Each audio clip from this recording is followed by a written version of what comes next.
মনিরা, আপনাকে ধন্যবাদ।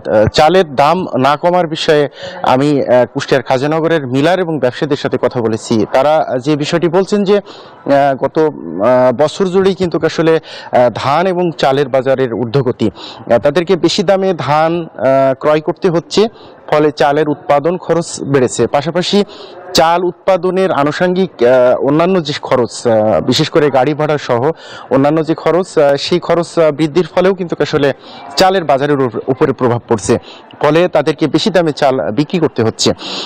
তারা বলছেন যে সরকার দেশের বাইরে থেকে চাল আমদানির যে সিদ্ধান্ত নিয়েছে বা যে আমদানি করা হচ্ছে, সেই পরিমাণটি যদি আসলে বাড়ানো সম্ভব হয়, অর্থাৎ দেশের আভ্যন্তরীণ বাজারে যদি পর্যাপ্ত চালের সরবরাহ রাখা সম্ভব হয়, সেই ক্ষেত্রে ধান এবং চালের বাজার কমে আসবে।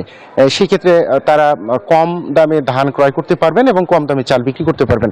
আমি খুচরা ব্যবসায়ীদের সাথে কথা বলেছি, তারা যেটি বলছেন যে আসলে এই ধান চালের বাজার আসলে মিলার সিন্ডিকেট বা ব্যবসায়ী সিন্ডিকেটের নিয়ন্ত্রণে থাকার কারণেই মূলত আসলে দাম বেশি, এবং তারা বলছেন যে সরকারের শক্ত মনিটরিং এর অভাবেই মূলত আসলে মিলাররা এই সুযোগটি পাচ্ছেন। আমি জেলা প্রশাসক এবং জেলা বাজার কর্মকর্তার সাথে কথা বলেছি, তারা বলছেন যারা সিন্ডিকেট করে চালের বাজার বাড়াচ্ছেন তাদের ব্যাপারে সরকার কঠোর পদক্ষেপ নিচ্ছে, জরিমানা সহ অন্যান্য শাস্তির আওতায় নিয়ে আসা হচ্ছে। ভোক্তারা বলছেন যে যে কোনো মূল্যে, কোনো অজুহাত নয়, যে কোনো মূল্যে এই চালের বাজারটি এখন নিয়ন্ত্রণে রাখা জরুরি হয়ে গেছে। এই ছিল কুষ্টিয়ার মোকাম থেকে চালের বাজার দর নিয়ে সর্বশেষ।